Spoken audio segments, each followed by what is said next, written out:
Hello, and welcome to the 2020 Maine Municipal Stream Crossing Grants Online Workshop. My name's John McLean, and I'm the administrator of the Stream Crossing Grants Program. This workshop is intended to provide insight into the process of applying for a stream crossing grant, what information you'll need to provide, some tips on maximizing the potential for award, and what you'll need to be aware of in terms of Maine DEP, Maine DOT, and Army Corps of Engineers project requirements. In today's workshop, I will share some basic information about applying for a grant and the types of information we'll be asking for. We'll also be joined by Sarah Haggerty, conservation biologist with Maine Audubon, who runs the Maine Stream Smart program. Colin Greenan, project manager with the Army Corps of Engineers Maine Project Office, and Ben Foster, senior bridge engineer with the Maine Department of Transportation. First, let's start off with a bit of the history of these grants. The first three rounds of grants from 2015 through 2017 were from funding referred to as the Water Bond, and was open to many applicants, not just municipalities. Many of the other requirements were different than the grants available this year as well. In 2019, we conducted 2 rounds of grants for a total of $5 million matched by local funds. Many of these projects are underway this year. That funding is also different from the current appropriation from the Transportation Bond, but very similar to the 2019 round. To date, the program has provided over $10 million in funding for stream crossing upgrades, matched by other funding sources. This year, we're holding a single round with $5 million in available funding for these municipal crossings.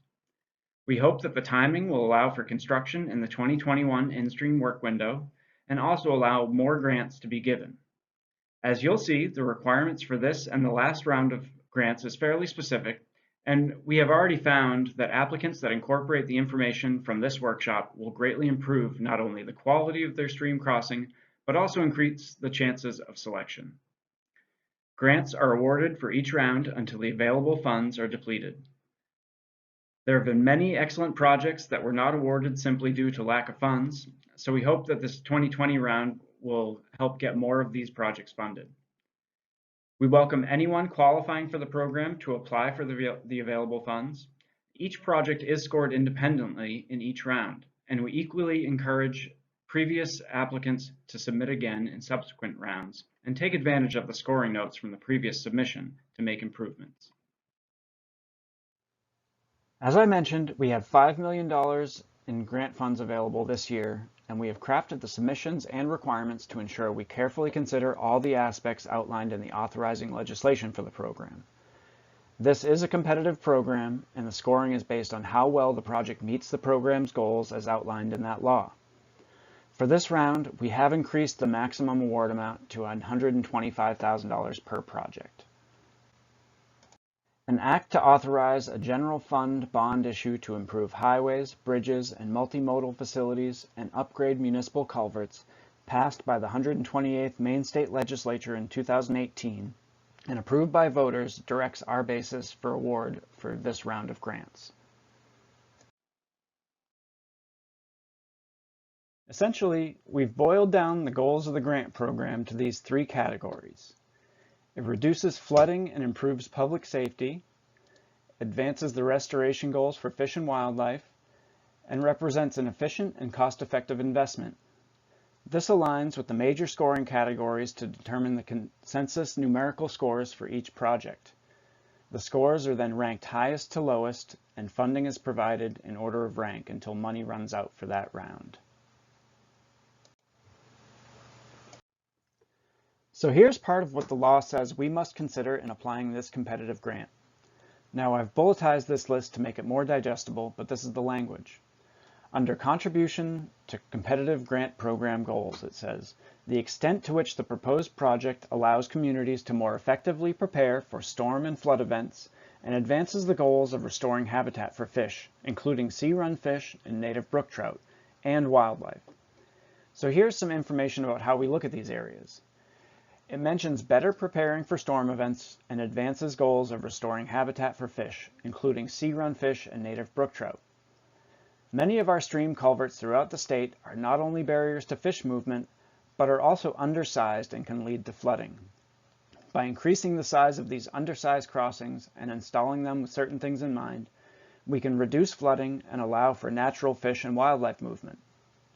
As you'll hear, stream crossings that include substrate in them are open-bottomed, sized to span the stream, and include banks within them not only help in restoring fish habitat, but allow for wildlife movement and reduce flooding. The law further details that we're tasked with looking at the priority status of the culvert to be upgraded or replaced for native brook trout and sea-run fish restoration, based on available stream survey data, statewide prioritization for aquatic connectivity, and presence in priority watersheds of salmon, alewives, and other diadromous or sea-run fishes. Keep in mind that the habitat and presence of these species is an important piece of the scoring. However, there are a lot of things we have to consider. So just because you don't know if a species is in the stream your project is on, there are many resources we hope you'll take advantage of to help you out. These resources may help you refine your project to maximize your score. That said, if you don't have these fish present or you just simply can't find out, it doesn't mean your project won't get funded. Now, we also don't expect everyone out there to be an expert in these things, but we do have some excellent resources available to you. Maine has been in the forefront of mapping stream crossings and habitat through the Maine Stream Habitat Viewer. And biologists from Maine's Department of Inland Fisheries and Wildlife and the Department of Marine Resources have been extremely helpful to applicants by providing information and recommendations. We also need confirmation that the culvert proposed for upgrade or replacement is on a municipal road, not a state road or private road, which we've determined also includes state aid roads. You'll note this is both in your cover letter and in the application.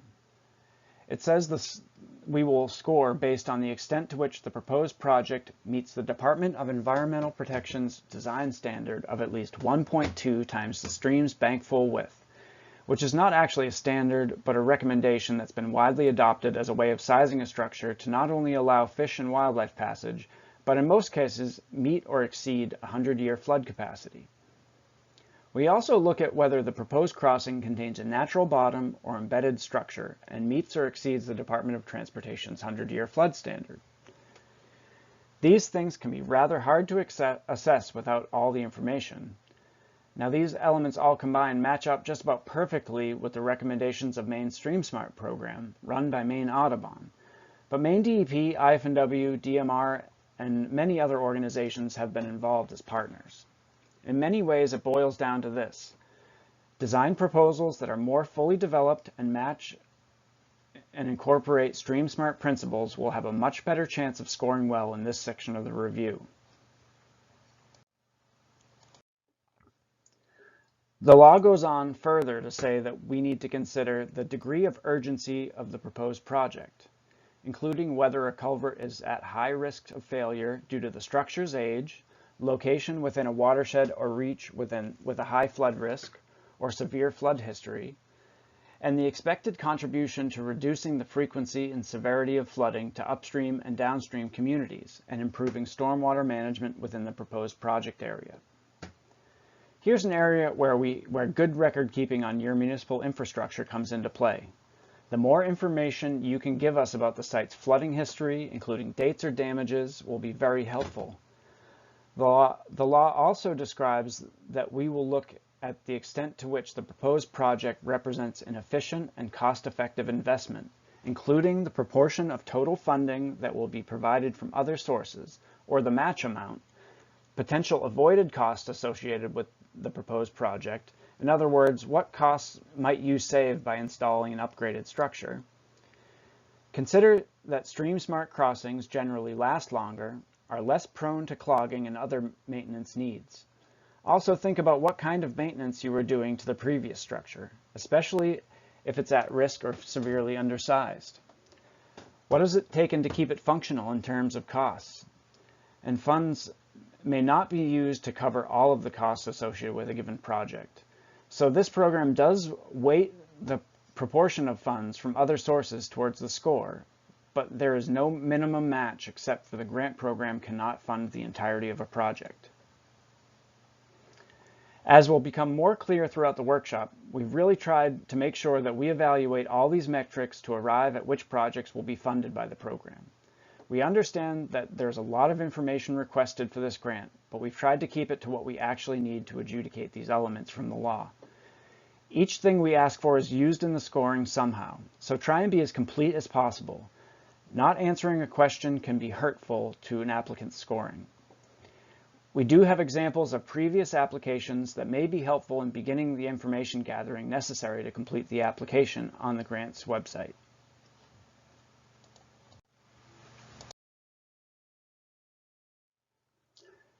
So how do we apply for a grant? First, to apply, you have to qualify. To qualify, the project must be located on a municipal road, not a state or private road.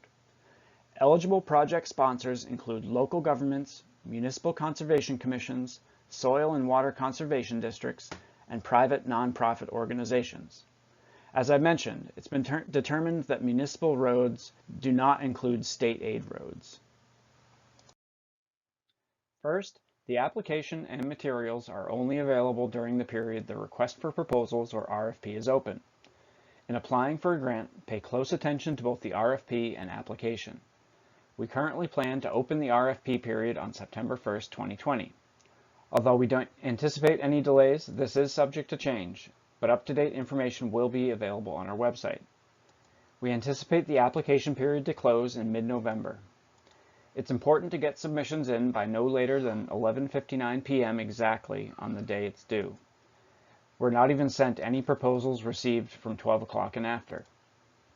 The RFP is an important aspect. Make sure to read this and not just the application. Just a note that once the application period has opened, I cannot answer questions one-on-one. During that time period, all questions must be submitted in writing. If you send me a question during that time period, the answers will be found for everyone's benefit on the RFP page.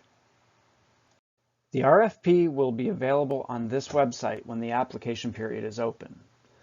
Scroll down to the Department of Environmental Protection and you'll see information from the current round and previous rounds under Stream Crossing Public Infrastructure Improvements. As I explained, it's the applicant's responsibility to read the RFP and all amendments and question and answer summaries that will be posted on this page. Once the RFP is out, to apply for the grant, you'll need to provide us with 3 main items. A cover letter, which is a maximum of 2 pages with a basic description of the project, confirmation of the structure's ownership, and an estimate of time to completion if awarded grant funds. There is an application form and supplemental materials as well. We'll explore each of those areas in general terms next. The application asks for some general information about the existing and proposed crossing, the applicant, and any agents involved. Keep in mind, whomever is listed as the contact should be able to enter into a contract with DEP following award and should include an email address. On the safety and flooding portions of the application, which accounts for 25% of the total score, we want to know about the crossing history with flooding or washouts, current conditions, inspections, and estimated time to failure of the crossing. Think about other safety considerations, including properties cut off from vehicular access, detour length, and other critical services affected. The more documentation available, the better. The environmental section accounts for 50% of the total score. Some of this section's aspects overlap with other elements, but this is the biggest section, so the more information you can get, the better your chances. Remember, we have some of the best experts in fish and wildlife in the world right here in Maine, and they're willing to help out because the installation of these types of crossings is extremely important to their goals as well. Remember that the law specifically calls out brook trout, Atlantic salmon, alewives, and other diadromous fishes. Diadromous, or sea-run species that live in Maine include Atlantic salmon, short-nosed sturgeon, Atlantic sturgeon, alewife, American eel, rainbow smelt, sea lamprey, blueback herring, and American shad. We also look for fish passage and wildlife passage of the crossing. How much habitat is opened up by reconnecting the stream under the road? What species are there? Is the crossing currently a barrier? Is it sized to be 1.2 times the bank full width of the stream? Are there other important habitats nearby? Spend some time really looking into the information that's available at our fingertips. From the Mainstream Habitat Viewer, which has surveyed crossings all over the state and includes habitat information and barrier status, to Maine's Beginning with Habitat program, which offers maps on fish and wildlife habitat in the state. There are also resources available to help on tidal streams. These resources are available now, and links will be available in the RFP. We also want to know that you're utilizing the resources available to you, as well as doing some of the field work required to arrive at the proper culvert size. We do ask for mainstream habitat viewer and stream stats information as supplemental materials. Instructions will be found in the application. One note on stream stats. This is a watershed modeling tool that helps assess the flow, sizing, and bankful width of streams. While this is helpful information, we do use it to evaluate the confidence in the proper sizing of each structure, but you shouldn't rely on it as your only method of sizing.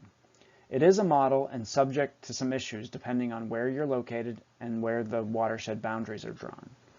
Think of it as a check on your field measurements to make sure you're in the ballpark, not a primary source for determining the size of a structure. You have to do the field work to make sure it's right, and providing information about that field work will help improve your score. The bankful width is the width of the stream just before it reaches flood stage and overtops into the floodplain.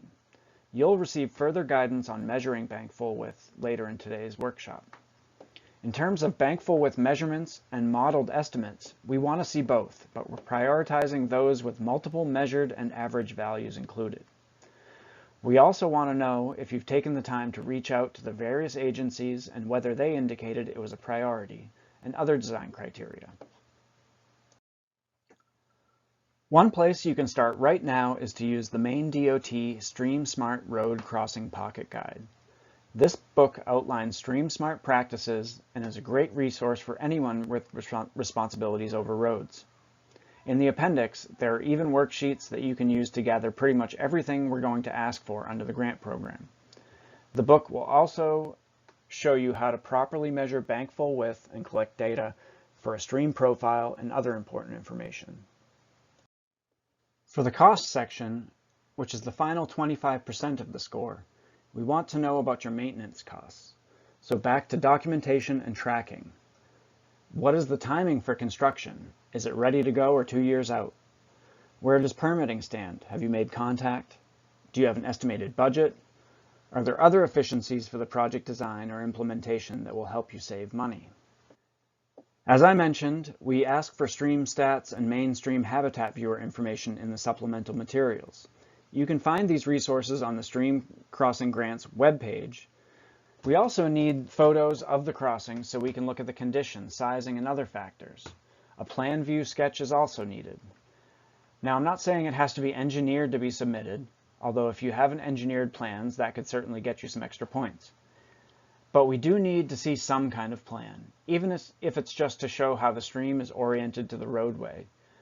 Though more detail is always better, if you haven't yet confirmed the size, you can at least comment on the final plans meeting certain Stream Smart standards. We also need to know where the project is, so please include a location map. Now, to make the best of your proposal, keep these things in mind. Read and follow the instructions in the RFP. That also includes the application. Be concise and answer all questions as fully as possible. Utilize the stream stats, mainstream habitat viewer, resource agency biologists such as Inland Fisheries and Wildlife and the Department of Marine Resources. Include the basic field work such as measured bankful width measurements. Provide documentation where requested.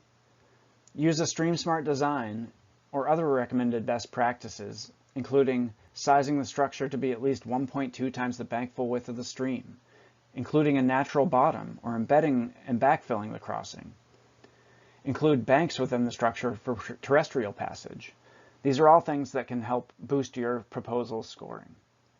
We will continue to update our website, which is shown here with the links to relevant materials and timelines. If you want to be informed on the grant deadline or other news, email me. My contact information will be shown at the end of this presentation. To provide everyone with a bit more predictability, here's our plan for this and the next round of grants. The RFP and application will be available at the beginning of September, with applications due mid-November. Check back for the exact dates. We will make decisions by January 2021 and initiate contracts with awardees. The in-stream work window for 2021 is July 15th through October 1st, so we hope many projects will be able to take advantage of the first summer for construction. Once again, my name is John McLean, and if you would like to make sure you get information about the grants or the upcoming deadlines, send me an email. If you send me a question during the open period of the RFP, I will list the question on the RFP page with the answer. Thank you, and I look forward to seeing your excellent proposals this fall. I will now hand the torch over to Sarah Haggerty from Maine Audubon to take a little bit more in-depth look at Maine StreamSmart program and why these stream crossing designs are so important.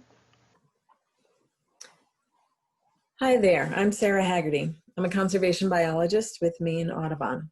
Maine Audubon is a nonprofit conservation organization, and our mission is to conserve Maine's wildlife and wildlife habitats through outreach, education, and advocacy. I want to talk to you today about StreamSmart road crossings, and we'll get a little bit into basic project design as well. StreamSmart is not solely a Maine Audubon project. It is a true partnership project.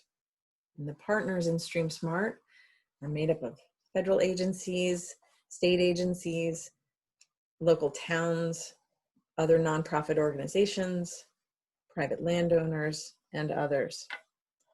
And the focus of this talk today is to give you an overview of the StreamSmart program, focusing on understanding how streams work, as well as how to construct road stream crossings that promote healthy wildlife and lasting road infrastructure. The goal of StreamSmart crossings is to maintain fish and wildlife habitat while also protecting roads and public safety. By building StreamSmart road crossings, this is what we're trying to avoid. Obviously, road failures like this are bad for fish and wildlife, they're bad for budgets, they're bad for public safety. And unfortunately, the likelihood of failures like this is increasing as large annual storms become bigger and occur more frequently over time. Besides avoiding catastrophic road failures, StreamSmart crossings can help us restore free-flowing streams. And free-flowing streams are important for a number of reasons, one of which is fishing. Fishing is one of the most popular sports in the nation, and Maine has world-class fisheries. People travel here specifically to go fishing. Fishing is a multi-million-dollar industry in Maine. And there's good reason people come here to fish. For one, Maine supports the last remaining large intact populations of wild brook trout in the eastern US.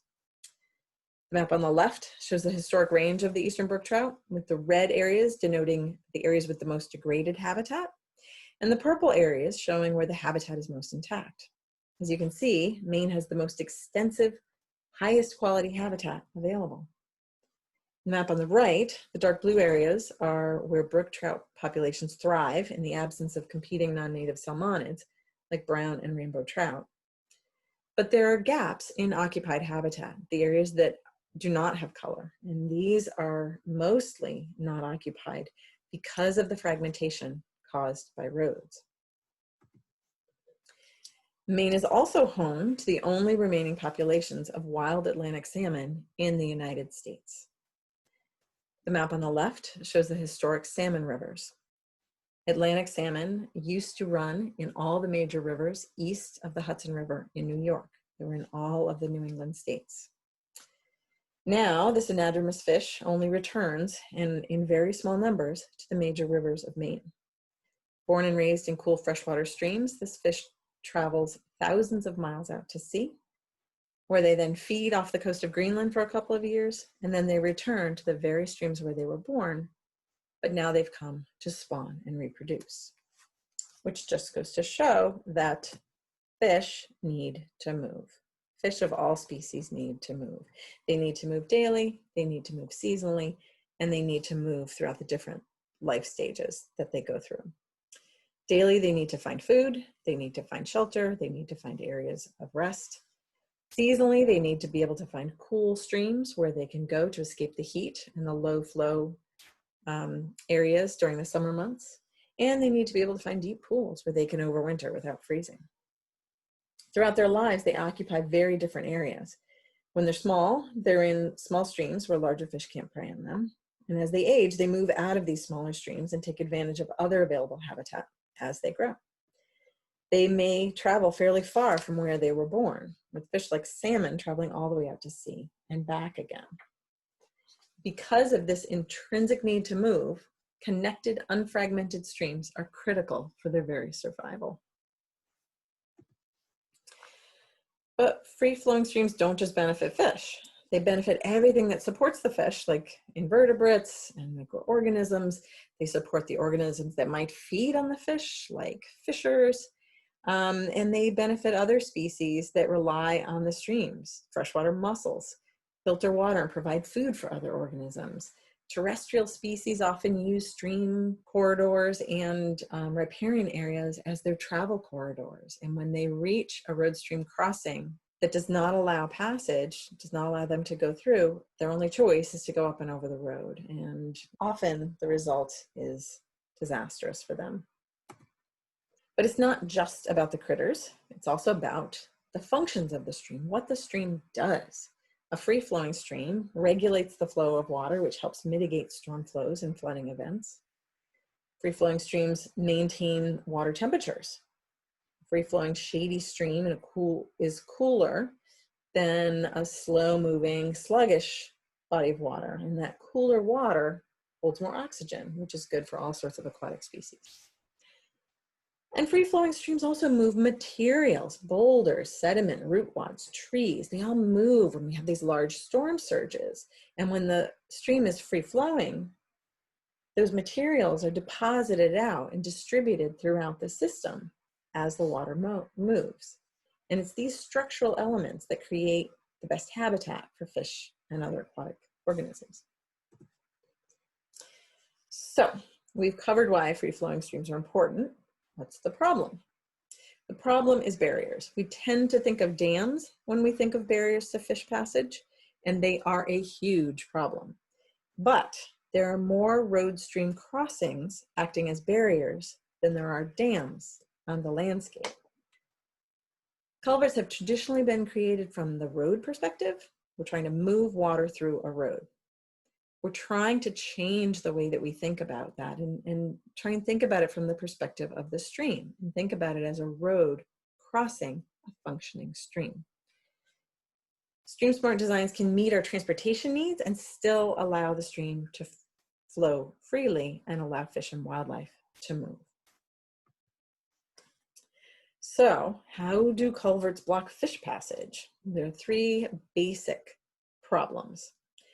The first is that they can create high flows. The water can flow too fast for fish to swim through, and this can happen either through undersized culverts or culverts that are set too steeply. The second problem is that you often end up with water flows within the culvert that are too shallow for fish to move through. This can happen when the culvert's set too high and it acts like a dam, and not enough water can actually get in and get through the culvert. And finally, the culvert itself can create a physical barrier to passage, either with a perched or hung culvert, where the outfall of the culvert is set well above the stream bed, or it ends up above the stream bed, or the inlet on a too small culvert can become easily blocked by debris or by beavers, or the culvert can actually create a thermal barrier to fish movement. When that culvert is set too high and acts like a dam, it creates a backwater behind it. That water kills the trees, so you have less shading. You have siltier, smaller substrate settling out on the bottom of the water. That water heats up, it's not moving. And if it reaches temperatures that are too high, then cold water species like brook trout and Atlantic salmon can't function in those temperatures. They won't even go into it, even if they have access through the culvert. So you create a physical barrier based on the temperature when the crossing structure is set in properly. Usually what you find is a combination of these problems. You can have a high flow culvert that ends up too shallow in the low flow time of the year, that's perched or is blocked. It's often compounded effects.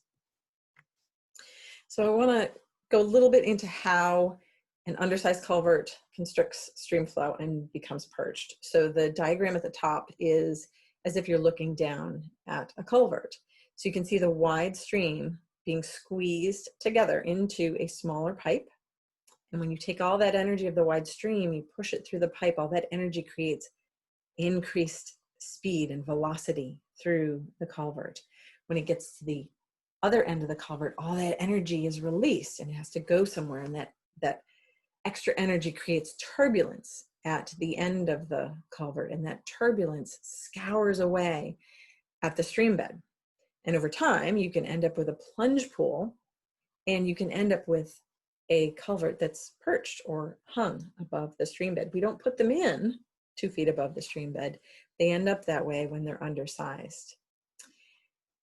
And often what happens is the materials that are dug out of that plunge pool end up pushed up on the far side of the plunge pool, creating yet another barrier for fish trying to move through the system.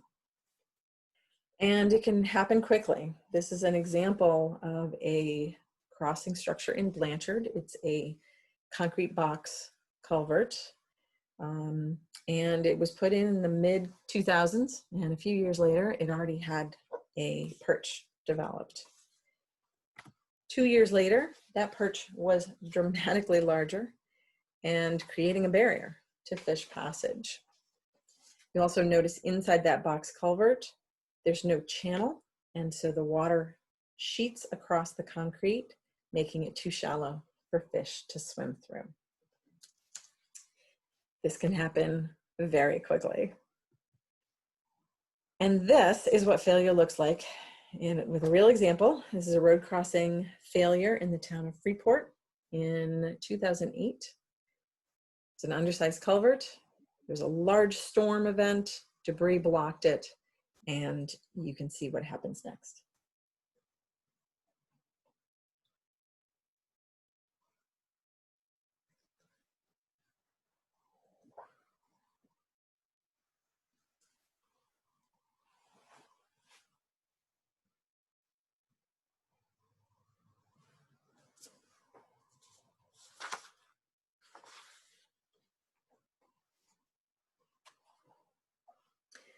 Here's the culvert coming through the opening.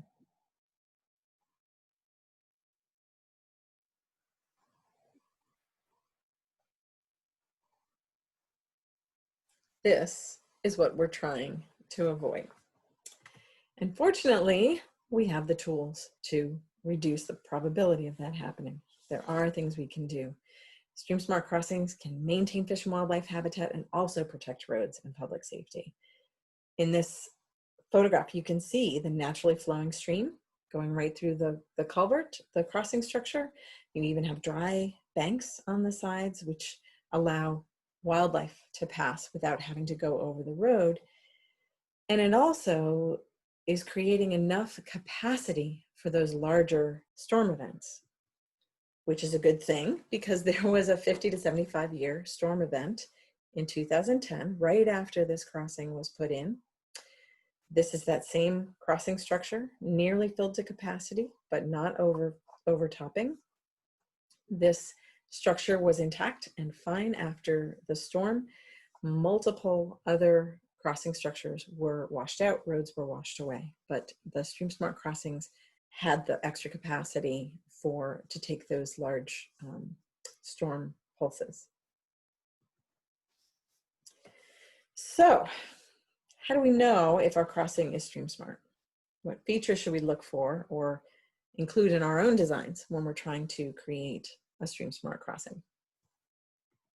Well, we tried to boil it down to the most important points for Stream Smart outcomes. If your project meets these criteria, then you probably have it right. These are indicators of success. The specific structure type that you use to achieve these goals doesn't matter as much as really hitting these goals. You need to use what's best for your situation. A forester on a spur road would use something different than is what's used on a busy road downtown in a municipality. But if we follow these rules of thumb, we'll pass the floodwaters, the fish, and the sediment that we need to. So we narrowed it down to the 4 S's, and they are span the stream, set the elevation right, make sure the slope matches the stream, and make sure you have substrate in your crossing. So let's run through them. A stream smart solution lets the stream be a stream and avoids pinching or constricting the stream. You can see in this photo that the culvert pinches the stream. The stream's wider upstream and downstream of the culvert. A culvert is a static structure within a dynamic system. Streams like to move vertically and horizontally over time, but culverts do not. This is the same picture we saw before. This is the actual structure that replaced that undersized culvert. Again, you can see the natural flow of the stream, enough capacity, as we saw for those large storm surges. And in normal flows, you have dry banks so that wildlife can move through the crossing structure without having to go over the road. So to size something so that you span the stream, the rule of thumb is to use a rough estimate of 1.2 times the bankful width of your stream. What that means is you add another 20% to the width of your stream at high water, and that will give you the extra capacity that you need to pass those large storm events, and also provide dry passage for wildlife. The second S is to set the elevation right. Notice this culvert is not blocked at all, but you can also see there's a lot of water up above it. There's no flow in the culvert. The pipe was set too high for this stream, and it's created a dam-like effect. There's a backwater up above this culvert, and very little water is moving through. A good way to assess your elevation is to stand on the road at the crossing and look upstream and look downstream. And if they look different, like they do here, and your inlet and outlet, your culvert is not blocked, and we can see in these pictures there's nothing blocking this stream crossing, then you probably have an elevation problem. Here's an example of a crossing structure that is at the right elevation. You're standing on the road looking upstream and downstream.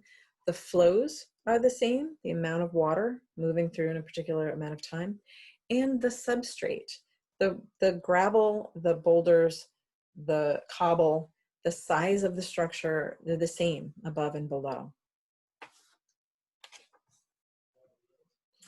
And you set your elevation or determine your elevation by doing a stream profile. You have to actually go out and take measurements.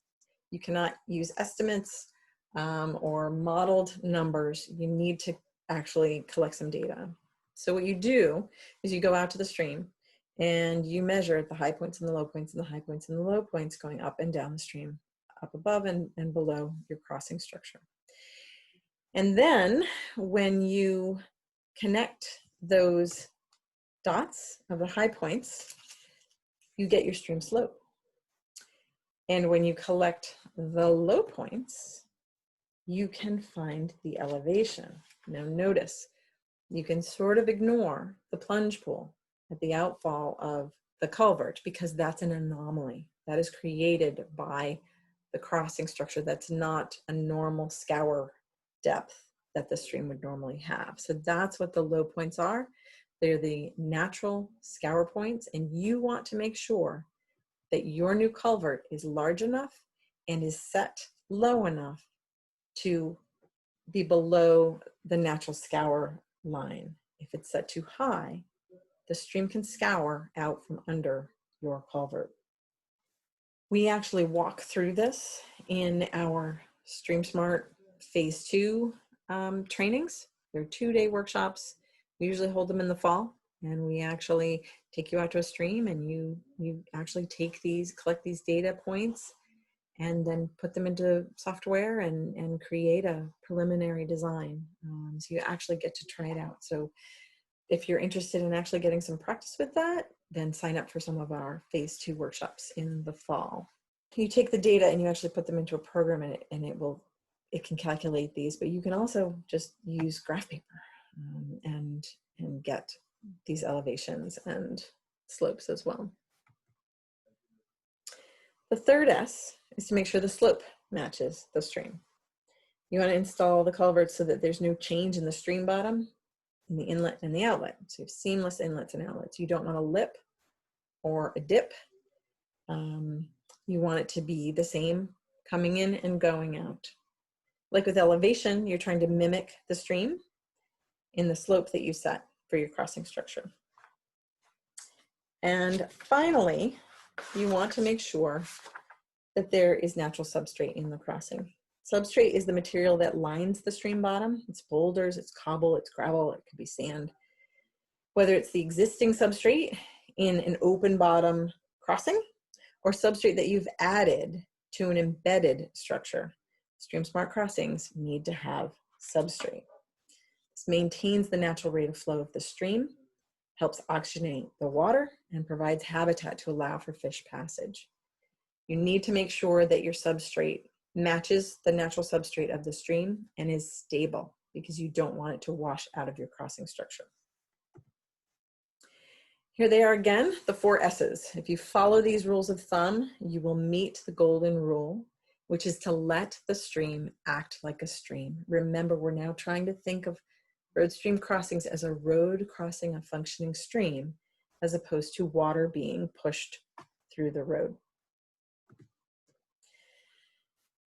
So we've got concepts that we want to aim for to create a stream smart crossing, but how do you go about it? What are the steps? How do you actually design a stream smart crossing? Well, there are 2 basic steps to get you started. The field assessment, where you collect the data and all the information that you need, and then the project design, where you plug the data in and come up with your design. But we need to start by asking some basic questions so that we know our goals. You need to start by figuring out the volume of flow that you're designing this for. Traditionally, culverts were sized to meet 25-year flows. Folks are moving away from that, and some regulations require you to go beyond that. So ideally, you want to be designing to meet a 100-year storm event. That's the flow you want to aim for. That will protect your infrastructure for the long haul, and it will make sure that you have the capacity for storms, and it will allow for fish and wildlife passage. We also want to think about what species we have in the system. Is this project going to benefit fish passage? Are there other species we need to be thinking about that are of interest in the area? And this is a great time to reach out to your local natural resource agency, like the Department of Inland Fisheries and Wildlife. They can tell you what fish are in the system, if this is an important fishing resource, if there's habitat for state-listed species or other targets as well. Communicate with your natural resource agencies. If you are putting in a stream smart crossing, they want to help you do it. They will provide you with information to help you do that. In addition to talking to agencies, there are other tools you can use to gather information before you actually go out in the field and to understand what's going on at your site. And one of them is the Mainstream Habitat Viewer. Over the last 13, 14 years, a number of the Stream Smart partners, led by the Nature Conservancy, have been going out, hiring field crews every season to go to every crossing in the state and survey it, take measurements, and evaluate it for its ability to pass fish. The public crossings from that effort, we've got 90% of the crossings in the state done, which is more than any other entity has, any other state, any other province. The public crossings are then posted in this habitat viewer, and they're color-coded. So the red dots are crossings that are barriers to fish. The orange dots are ones that are barriers to some kinds of fish at some times of year, either at high flow spring events when the water is moving too fast, or at low flow later in the year when there isn't enough water moving through. The green dots obviously are the ones that are not barriers to fish passage at all. You can zoom into your town of interest and find the culvert that you're looking 4, you can change the base maps from a map to an aerial photograph. And when you find your crossing, if you click on it with your mouse, it opens up a pop-up that is filled with all sorts of information that you can scroll through. This includes photographs of the inlet, the outlet, upstream, downstream, and some estimates of size and types of crossing, ownership, etc. Over on the Layers tab on the left-hand side, you can use that to find information on the natural resources in the area by, for example, turning on where the critical habitat for Atlantic salmon is, or where habitat for alewives is documented, or where we have brook trout habitat, among other things. For crossings that haven't been measured, or where the site-specific data are missing, or if it's a private crossing but it's near another public crossing, you can use the same map to zoom into the area where you know the crossing is, and you can still gather information on the natural resources. You won't have the survey-specific data, but you can get some of that natural resource data for the area in question. The Advanced Search tab on the left-hand side allows you to pull all the crossings within your town or watershed into a table that can then be exported into Excel or as a KML files so that you can bring them into GIS, or CSV files actually. You should also check out stream stats for your site before you head out into the field. You can get an idea of the size of the watershed that flows through your crossing structure. There's also an estimate of the bankful width. Don't rely on that number. They're estimates created through software models, and they're really not terribly accurate, particularly for smaller streams, but it can give you a general idea of what to expect when you get out there. The viewer also has estimates of bankful widths using a different model, so those numbers should again just be used to give you an idea of what to expect. You have to collect data. You have to actually measure the stream to develop your Stream Smart design. And that's what you do next. We've done our preliminary work, we've done our desktop work. Now we actually need to go out into the field and collect data.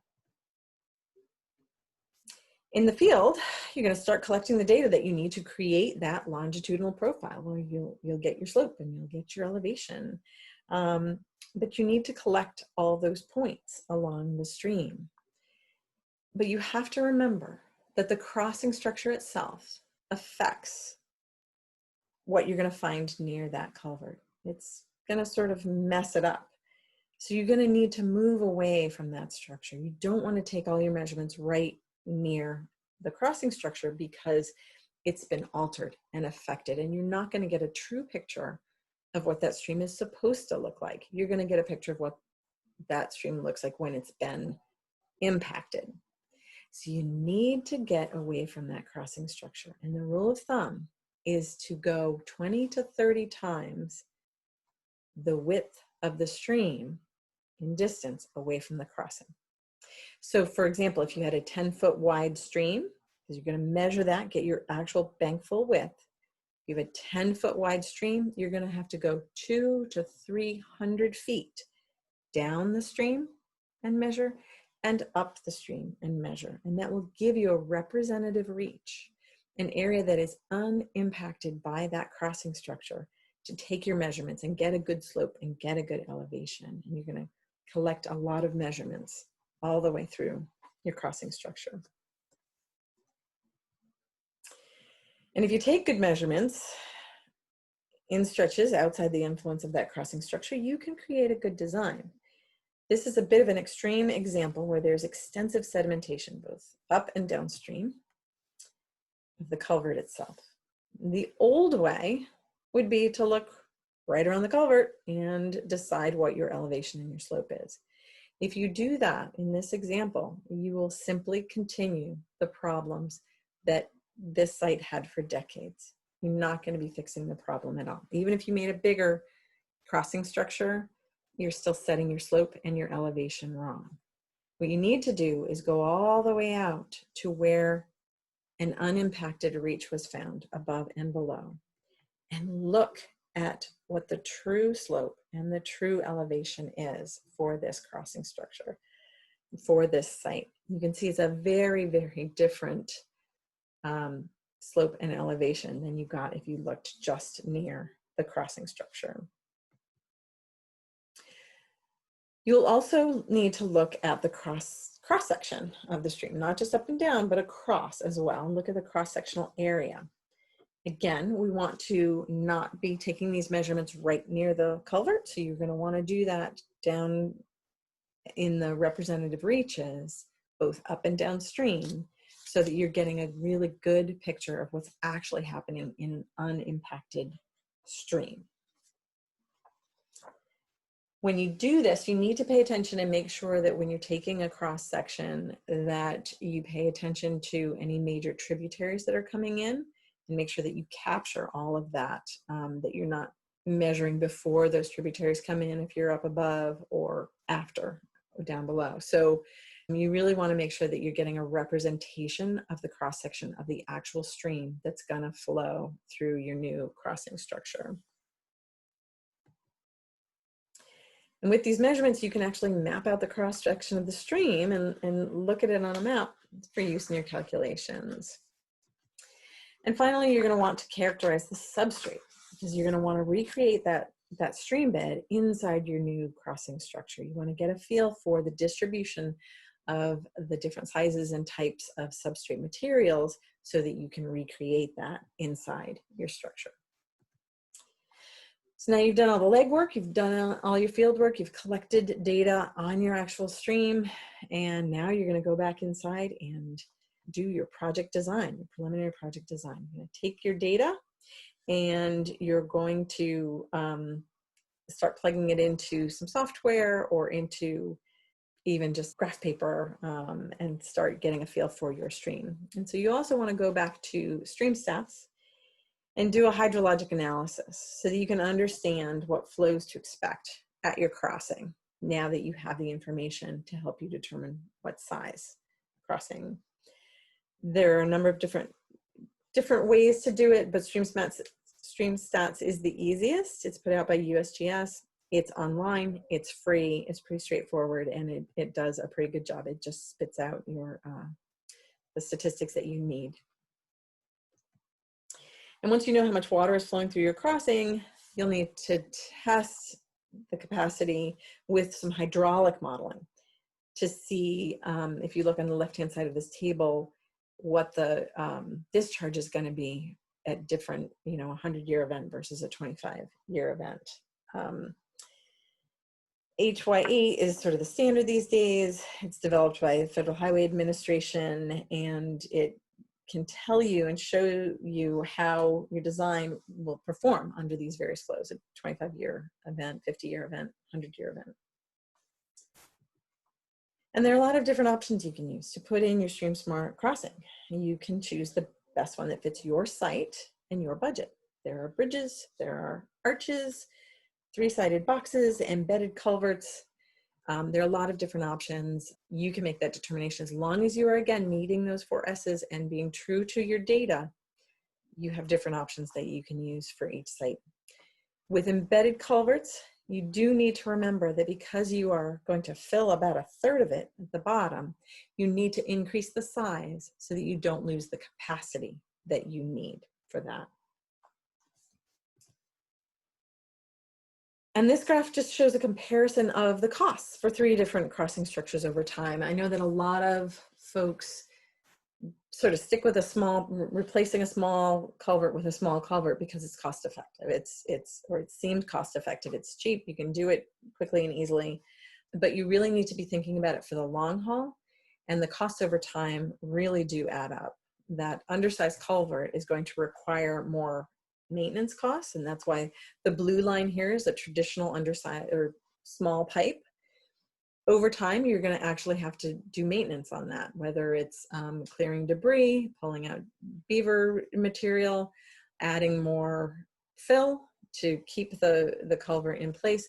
Over time, you're going to have to be doing some maintenance work on that, and that costs. And then again, those undersized culverts are not going to last as long. So you'll have replacement costs over time as well that you won't have with the more expensive alternative. It's expensive up front, but over time it's actually cheaper. So this was actually a study that the Nature Conservancy did, and they compared traditional pipe to an arch structure and a box structure. And the three costs, the upfront costs were dramatically different. But at the end of 50 years, the small traditional pipe was more expensive over time. And you don't have the same public safety issues with the stream smart crossings that you would be having with that high maintenance small pipe. So that's a lot. I threw a lot at you in a fairly short period of time. For the rest of this, I really just want to walk you through some examples and show you some real life examples of stream smart crossings, sort of before and after, some of the issues that came up in each of those projects. So this is a crossing that we've seen multiple times in this presentation already. We're looking downstream, and the little box in the upper left-hand side is the before picture. That's the undersized crossing that was replaced. And the red circle represents where that culvert was in the stream. So you can see it was high, the elevation was too high, it was above the stream bed, and it's too small for the size of this stream. The new crossing structure has a natural bed. It has the substrate needed. You can see the free flowing, the natural flow of the water. The elevation is appropriate, the slope is appropriate.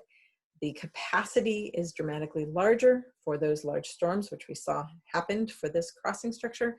And in regular flow situations, you have dry banks inside that culvert, which not only shore up the footings, but also provide dry passage for wildlife so they don't have to go up and over the road. This is a town road in the town of Phillips. It was a tiny 2.5-foot metal pipe that the road was constantly failing and overwashing, and they had a lot of maintenance issues and safety issues. They replaced it with a 3-sided concrete box or bridge. It was 12.5 by 4.5 feet, replacing a 2.5-foot metal pipe. It needed some more size. And because this pipe was so undersized and the elevation was so high that there was a huge amount of sediment backed up behind this crossing when they took out the old pipe. And so they planned for a head cut, or that sediment bank basically to wash away and redevelop a natural stream bank. And within a year or two, without any disastrous effects, that sediment had moved through, and they have a perfectly lovely functioning stream smart crossing now. And here's a diagram of that, kind of like the last one, with the circle showing the size and location of that previous culvert. You can see how high it was compared to where the natural stream bed was, and how small it was compared to the natural stream width. So this shows the before and after in the same diagram. This is a town example in Whitefield, a town road. This was again a small metal pipe being replaced by, this time, a concrete arch. It was 11 by 5.5. This is a project that was partially funded through DEP's culvert grant program. They got almost $75,000 to put towards this crossing structure. And you can see in the picture on the right that you have, again, seamless inlet and outlet. You have spanned the stream, they set the elevation right, the slope matches the stream, and there's substrate in that crossing structure. This is a perfect stream smart crossing.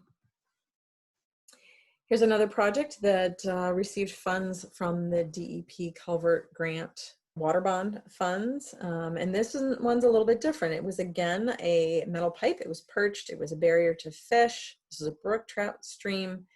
But because the substrate here was primarily clay, they did not have good soils to put those footers in, to put foundations in of a 3-side of an open bottom structure, because the clay is just too slippery. It's not strong enough. So they actually did an embedded pipe arch. So it's like a squashed culvert. It was 16.5 by 11 feet.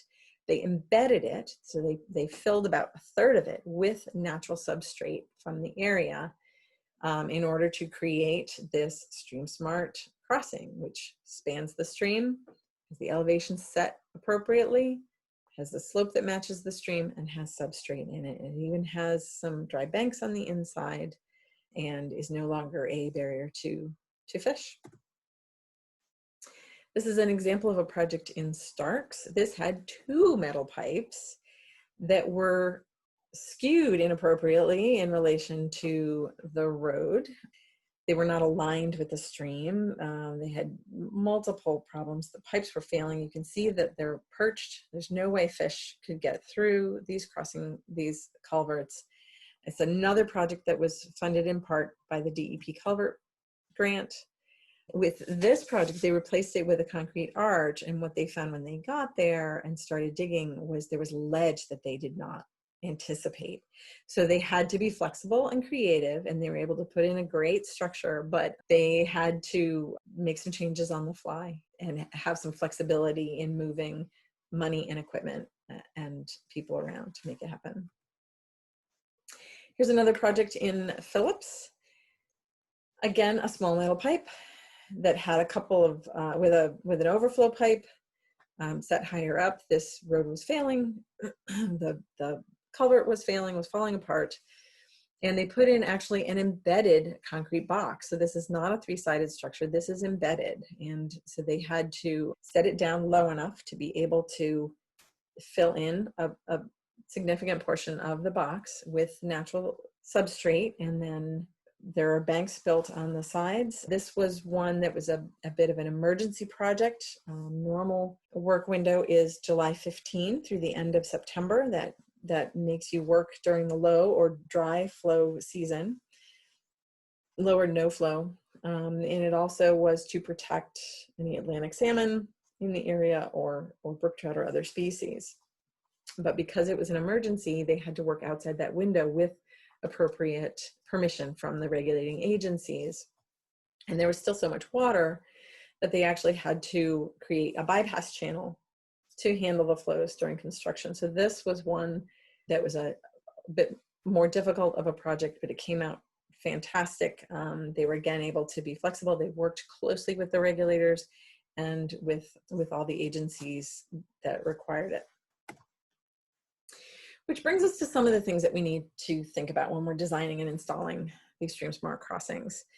You really want to have all your ducks in a row. You really want to have as much information up front. You don't want surprises when you've got your equipment out on site.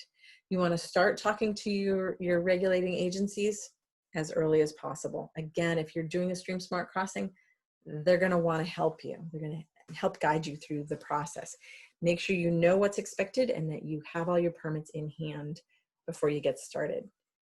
Understand your in-stream work window. Again, it's usually July 15 to September 30. You can occasionally get extensions for that, but it depends on the stream. Sometimes they will not allow for extensions. Make sure that you have everything ready to go so that you can get your work done in that window. That window puts you in the low flow or no flow time of year when you're going to have the least amount of water coming through, hopefully, but there may still be water in your crossing area. You need to control that water during construction. That can be by pumping it around the work area or with a bypass channel, like we just saw in the last example. There are ways to control the water, but it is not something to take lightly, and it is something that you should have a plan for. Along the same lines, you need to pay attention to your sediment and erosion control. And along with that, with the weather, make sure that you're not opening up the ground right before a torrential downpour. Make sure that you know what's coming, you have good sediment and erosion control, and that you have lots of extras for that inevitable unexpected storm.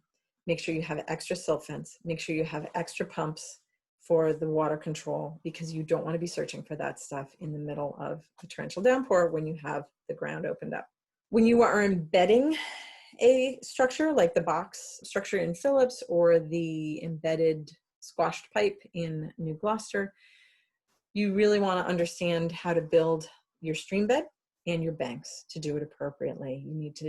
The last thing you want to have happen is to go to all the work of putting that substrate in there and have it wash out. You need to make sure it's going to stay put, that it matches what is in the natural stream bed, and that it's built appropriately and to match the existing stream bed. And that's true for any crossing structure. Actually, you want to make sure that your stream bed and your banks are built appropriately. Bedrock and unstable soils, do your legwork ahead of time if you can. Make sure you take a look at the soil maps where they're available to the detail that you need.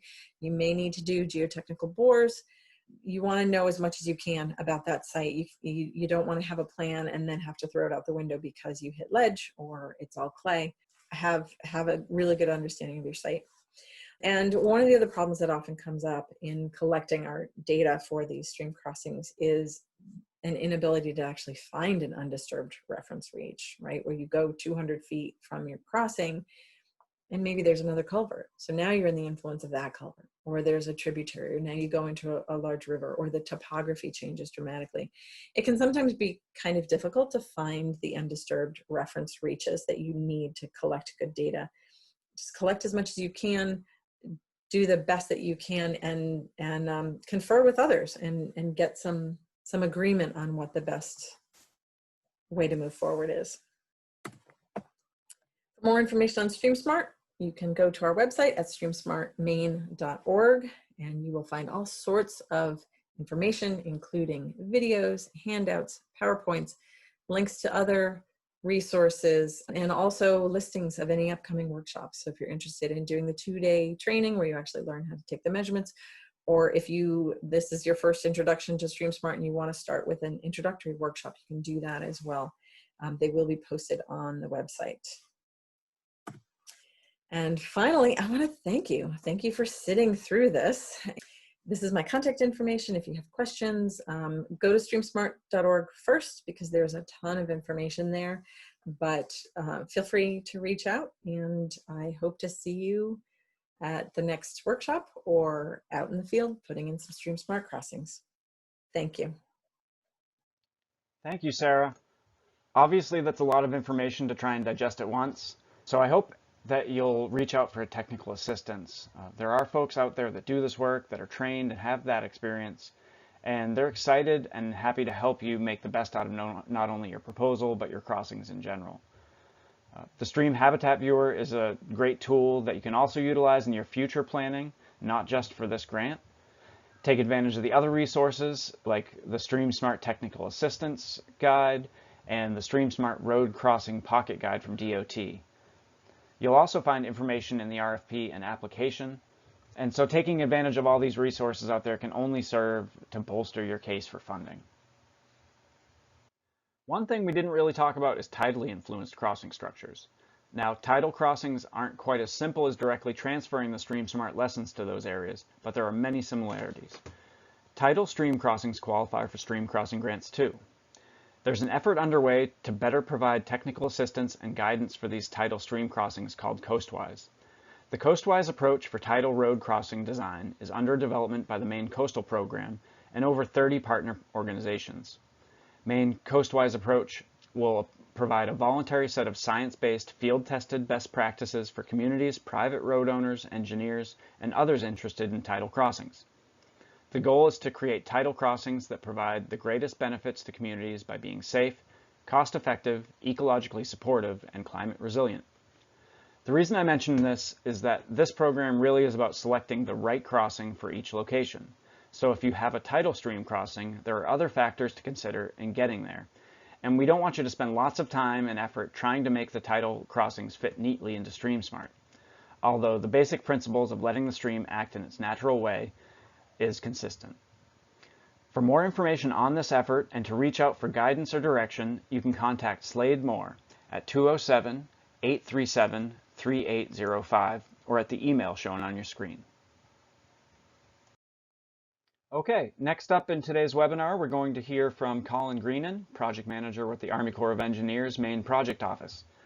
Colin's going to talk about the federal requirements associated with stream crossings and Army Corps permitting. presentation is intended to notify applicants to Maine DEP's Stream Crossing Upgrade Grant Program responsibility to get a Corps permit prior to construction. The U.S. Army Corps of Engineers regulates under the following acts. Section 404 of the Clean Water Act of 1972 requires a permit from the Corps for discharge of fill into a waters of the United States. Waters of the United States are defined as all navigable waters and all other rivers, brooks, lakes, ponds, and adjacent wetlands. Section 10 of the Rivers and Harbors Act of 1899 requires a Corps permit for any work in a navigable water of the United States. Navigable waters are waterways specifically declared by Congress and include all tidal waters. The Corps of Engineers regulatory jurisdiction with respect to the Maine DEP Stream Crossing Upgrade Grant Program is typically the ordinary high water mark of rivers, streams, lakes, and ponds. Again, placement of fill below the ordinary high water mark will require a permit from the Corps of Engineers. What is a discharge of fill?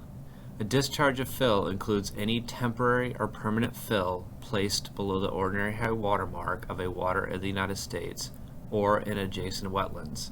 Examples include pipes and boxes for road crossings, driveways in wetlands or streams, bridges, timber matting used for construction, utility crossings, mechanized land clearing or grubbing in wetlands, development fills, boat ramps, bank and shoreline stabilization, dams, site remediation, ponds, and agriculture silviculture. For the purposes of the Stream Crossing Upgrade Grant Program, discharge of fill includes box culverts, pipe culverts, cofferdams, bridge abutments that fall below the ordinary high water mark. The Corps' jurisdictional boundary, again, is the ordinary high water mark in freshwater streams. The Corps must also consider possible effects to federally endangered Atlantic salmon. This map shows where federally endangered Atlantic salmon may have or occur in the state of Maine. If your stream crossing occurs in this area, early coordination with the Corps is critical to subsequent permitting. We highly encourage you to contact the Corps as soon as a crossing in this area is slated for replacement. There are two types of permits in the state of Maine under the Corps of Engineers. The Maine General Permit, also known as the Maine GP, is typically used for projects eligible for the Maine DEP Stream Crossing Upgrade Grant Program. This permit is reserved for minimal impact work or fills.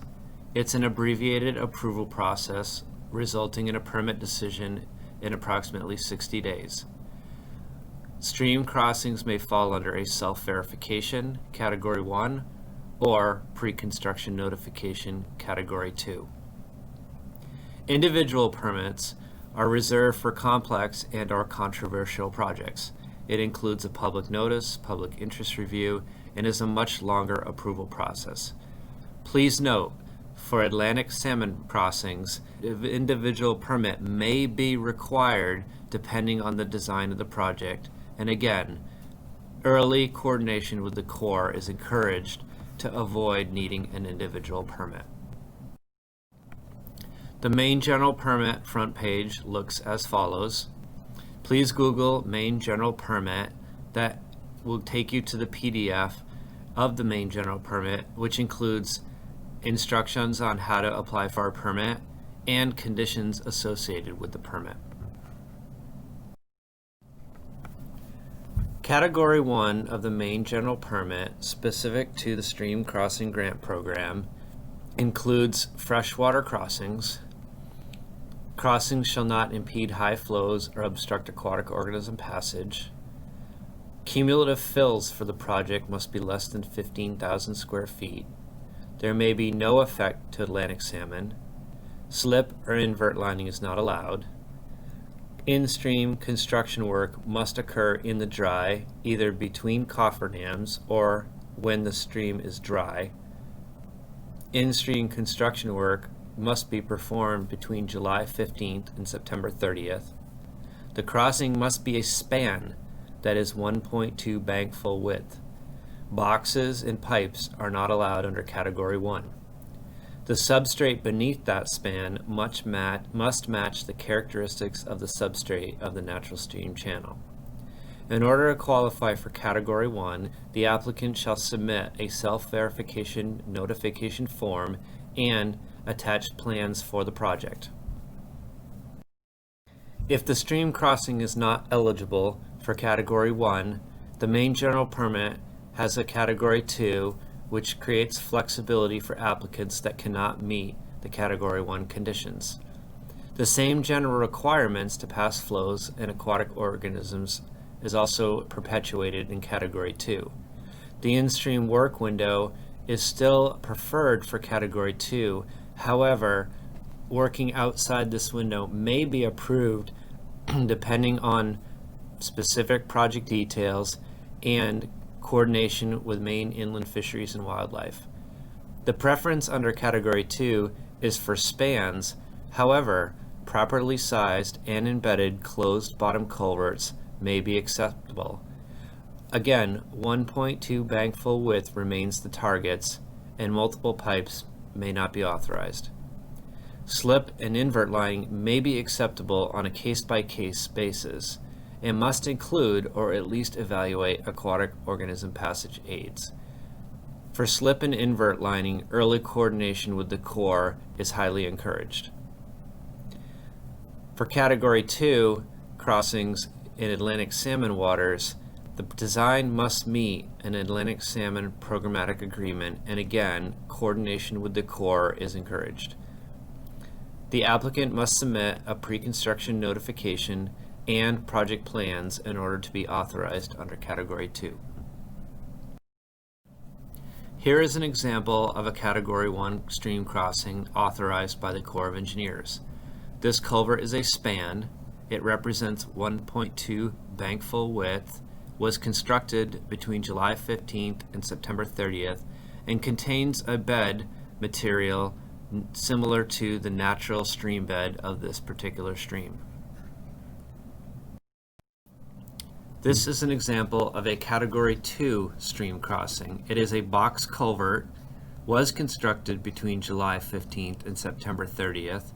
However, as noted in the photo on the lower right, the outlet of the culvert is hanging by approximately 16 inches.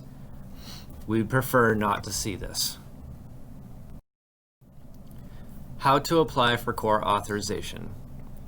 The applicant may use the Corps' self-verification notification form or application form. However, the Corps will accept DEP or LUPC applications, i.e. a PBR.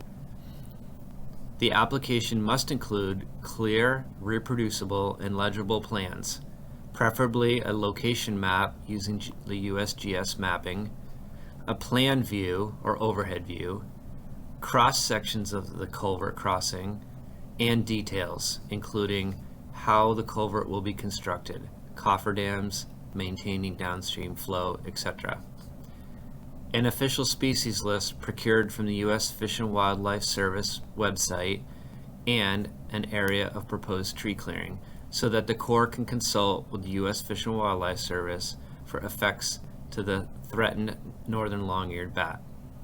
For Category 2 projects, a notification to Maine Historic Preservation Commission and the 5 federally recognized tribes of Maine is required, a statement of the project purpose and need, and a discussion of avoidance and minimization measures if a 1.2 bankful culvert span cannot be achieved. Please note that you cannot depend on the DEP or LUPC to forward a copy of your application to them on to the Corps. You should be submitting a copy of your state application to the Corps and not relying on DEP or LUPC project managers to do that for you. Once you've applied for a Corps permit, you can expect the following. If it meets the Category 1 conditions, the Corps can verify this within 14 days, or within 30 days if tree clearing is required. Under Category 2, the Corps will jointly review the project with U.S. Fish and Wildlife Service, EPA, and National Marine Fisheries Service as applicable. Endangered species consultations may be required, and ultimately Category 2 can be verified within 60 days. Non-span stream crossings in areas of Atlantic salmon may take longer than 60 days. Again, if your project is located within Atlantic salmon waters, please coordinate early with the Corps of Engineers so that permitting can be streamlined on the back end. Once you've received your Corps authorization, you're now eligible to construct your project. The Corps may do a compliance inspection during construction or after construction to ensure that the project was constructed in accordance with the plans submitted to the Corps of Engineers. The Corps of Engineers has a project office in Augusta, Maine to serve the citizens of Maine. There are 7 project managers in the state of Maine. Each one of us has a location that we regulate. Please feel free to contact the phone number to get a hold of the representative you will be working with. Thanks, Colin. If you do have any questions about the federal process or requirements, the staff at Army Corps of Engineers Maine Project Office are very helpful and knowledgeable. So one note that the further along you are in the permitting process, that could have an impact on your scoring. So I encourage you to at least reach out to them, if only for some preliminary information. Although this program is administered by DEP, in pretty much every case of the projects that we could be funding, you won't need a Natural Resources Protection Act or NRPA permit from us. Since we're talking regulations, let's quickly go over the DEP side of things. Now, DEP does have a permit by rule section for stream crossings, Section 10. This is for new crossings. If you're applying for this program, you already have a crossing. And under NRPA, a permit is not required for the repair and maintenance of an existing crossing or for the replacement of an existing crossing, including ancillary crossing installation activities such as excavation and filling, in any protected natural resource area as long as you meet certain performance criteria. Those are, you must make sure erosion control measures are taken to prevent the sedimentation of the water. You'll find out how to do this in the Stream Smart Pocket Guide and the DEP Erosion Control Best Management Practices Manual. To be exempt, the crossing must not block fish passage in the protected natural resource area, and for the replacement crossings of a river, stream, or brook, the replacement crossing is designed, installed, and maintained to match the natural stream grade to avoid drops or perching, and you've heard this already. As site conditions allow, crossing structures that are not open-bottomed are embedded in the stream a minimum of 1 foot, or at least 25% of the culvert or other structure's diameter, whichever is greater. Except that a crossing structure does not have to be embedded more than 2 feet. So that's a lot of the things that we've already talked about here. But as long as you design the project to do these things, you're not going to need a DEP permit. Now this exemption does go on a little further. It says, for the purposes of this subsection, repair and maintenance includes but is not limited to the riprapping of side slopes or culvert ends, removing debris and blockages within the crossing structure and at its inlet and outlet, and installing or replacing culvert ends if less than 50% of the crossing structure is being replaced. Basically, if you're submitting something for funding, if it doesn't meet these things, it probably won't score well anyway. One final presentation today is of particular importance to any municipality that will be proposing much larger structures than is currently in place. As we've discussed, restoring stream connectivity and stream functions often requires new replacement structures to be larger than the previous one. Because we're also talking about public infrastructure and public safety, there are other regulations and standards that you need to be aware of. Maine DOT has responsibility over many structures, and changes made to these structures may need to be coordinated with Maine DOT. I want to welcome Ben Foster, Bridge Maintenance Engineer with the Maine Department of Transportation. Ben is going to give you some important information about the regulations pertaining to crossing structures.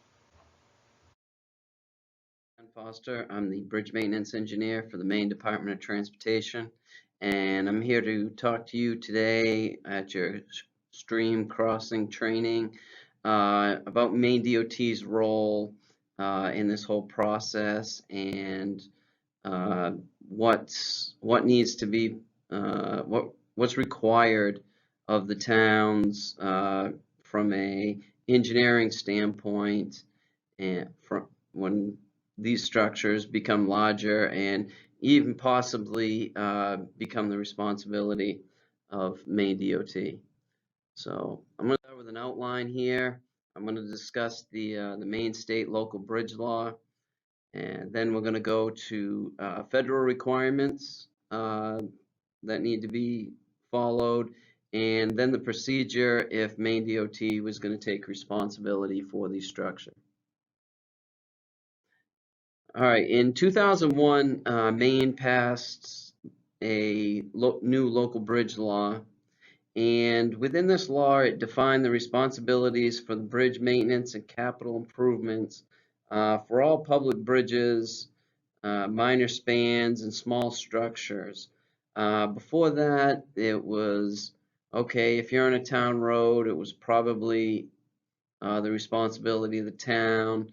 But this law was put in place so Maine DOT would take care of and be responsible for the larger structures, the ones with more traffic, and the towns would be responsible for these smaller structures or those structures with very little traffic. And that just makes sense because Maine DOT has the engineering resources to perform these tasks. All right, before we get into who owns what, we need to talk about a few definitions. That way we're all talking in the same terms. What is a bridge? Well, it's basically a span over a depression. Now, that depression could be a stream, a railroad, another road underneath. And in legal terms, these bridges could be defined as either a bridge, a minor span, or culvert. And these definitions are very important when it comes to who's responsible for the structure. Here's the definitions of the bridge, and the federal definition is a structure that carries motor vehicles primarily and is 20 feet or more along the center line of the roadway. Now that 20 feet is the clear span from the face of one abutment to the face of abutment, or it can be multiple pipes, and that would be from the exterior of one pipe to the exterior of the other pipe, including the dirt in between them, as long as that place in between the pipes is less than 1/2 of the smaller span. And that definite federal definition is used in the Maine local bridge law to define it as a bridge. All right, now there's a particular type of bridge, and that's the low use redundant bridge. Now that is low use or redundant. It's not and, it's an or. But for acronyms terms, it's a LURB, so we just say low use redundant bridge. And these are bridges, structures with a span greater than 20 feet when the traffic is less than 100 vehicles a day. That's the low use piece. Now the redundant piece of this definition is when the traffic multiplied by the detour in miles is less than 200. So if you have a series of bridges, even that are real close to each other, we're defining that as the traffic multiplied by the detour is less than or 200. We're calling that a redundant bridge. And you can see an example here. In this example, the traffic is less than 100, so it would already be a low use bridge, but this shows that it's also redundant, that there's 50 vehicles a day multiplied by a 3-mile detour, get you 150 less than a 200, and it would be considered a LURB. The next structure type is a minor span, and this is a structure that principally carries motor vehicles. And now this time the clear span is now 10 feet to 20 feet. Those are minor spans. Now, a culvert are structures less than 10 feet. Now, these can be pipes, they can be a small structure. It's less than 10 feet. But if you've got a series of pipes, in order to become a minor span, it would have to be 80 square feet in total area. If it's less than 80 square feet, it's considered a culvert. And the reason for that, we don't want towns putting in 4 or 5, not 4 or 5, but 3 4-foot culverts just to make it long enough so the definition changes so somebody else's responsibility. It's not the right thing to do as far as hydraulics and engineering of the area. All right, so this little matrix here shows who's responsible for what. Looking at the left side, SH refers to state highway, SA state aid, TW townway. S means it's the responsibility of the state, M it's the responsibility of the municipality. You can see from this chart right here that all structures on state highways and state-aided roads are the responsibility of the state. We're going to take anything on our roads. And that there's been some confusion in the past regarding urban compact zones. Now, urban compact zones do not apply to bridges, just the roadways. But on townways, if the town owns the road, and that is a bridge, meaning a structure greater than 20 feet and has a traffic greater than 100 vehicles per day, that is the responsibility of the state. If you have a minor span or a culvert on a townway, that's the responsibility of the municipality. So basically, if the structure is less than 20 feet on a townway, that's the responsibility of the town. Now, there is a low-use redundant bridge that we defined earlier. Those are only on townways. The state is willing to participate in a capital expenditure when it is the only way to get to the other side. If there is a detour, now that detour could be 5 miles, the state will not typically participate in those projects.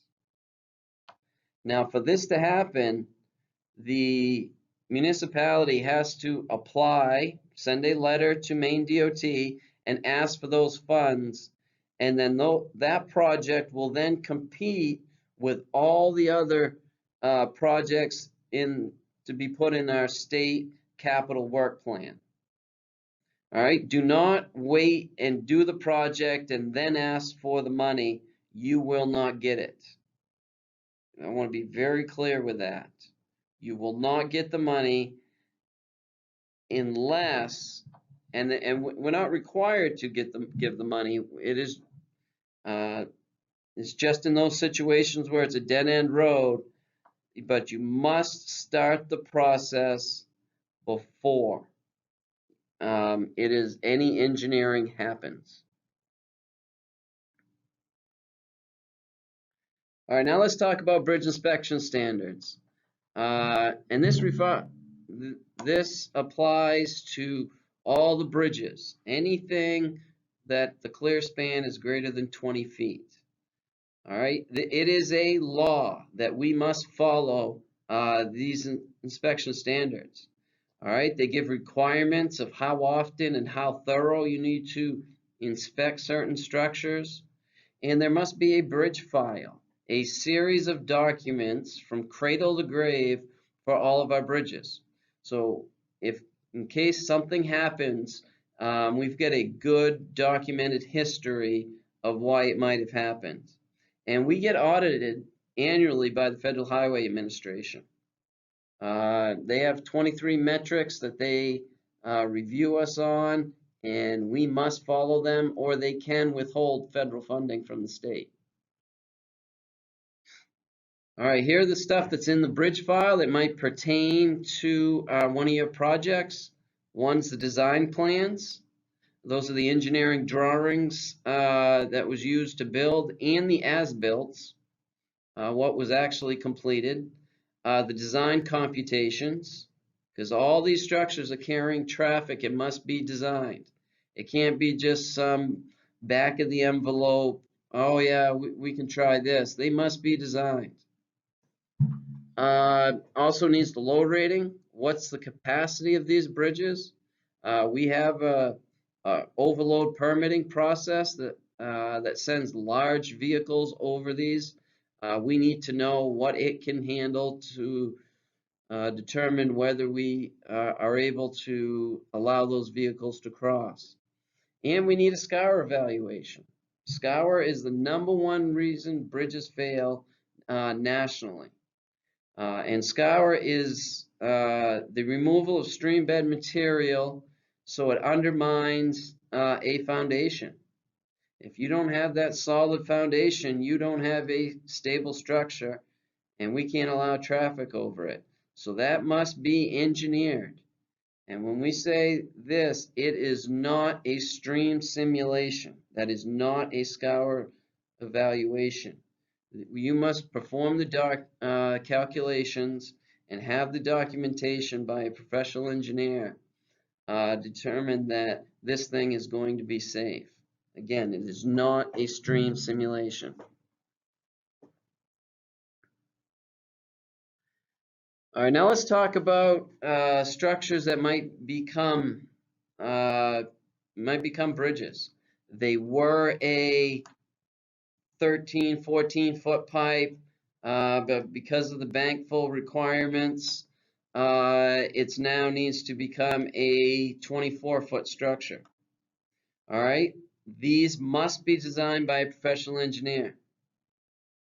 All right, if you want them to become the responsibility of Maine DOT, they must be designed by a professional engineer. There is no getting around this, and I would recommend that you have somebody do it that has bridge experience. That way they can understand what future maintenance issues may happen because they've done it. There are many good qualified engineers out there, but we need to find somebody with the expertise in this area. All right, before construction happens. All right, and this is whether Maine DOT has a share, it's a LURB, or not. If it's going to possibly become our responsibility, we need to, before it's built, have time to review and approve the design. And we are going to recommend some modifications so we don't have maintenance issues in the future. Although we understand costs, initial costs, we have to weigh in future costs when determining whether this is the appropriate structure. And we also need to assure that the structure needs to be that big. All right, just because it can carry more water through doesn't mean that it's better. We don't want to have situations where towns are going in, putting in way bigger than necessary structures, so they don't have to have responsibility for it. When we do our review, we are going to need engineering documentation and reasoning why it needs to be the size that it is. And also at this time, the structure will be giving a bridge name and number. It may already have one, but if it's a structure that was 8 foot, which is less than the 10, we don't inspect those. And therefore, it would not have a bridge name and number, and we need to get one so all the documents can be coded appropriately. All right, after construction, Maine DOT needs to be part of the final walkthrough. We don't want to have a construction that's at a quality that we're going to have to go in there and do work already. We need to be part of that final walkthrough and hold that contractor accountable to do a quality job as designed on the plans. All right, and after construction, we need all that bridge file information. Again, it's federally required. If it's over 20 feet, there's federal law saying that we as a DOT must have those on the file, regardless of who owns that structure. So we're going to need that either way. And if we are not, Maine DOT is not going to accept it, we would write a letter to the town explaining why.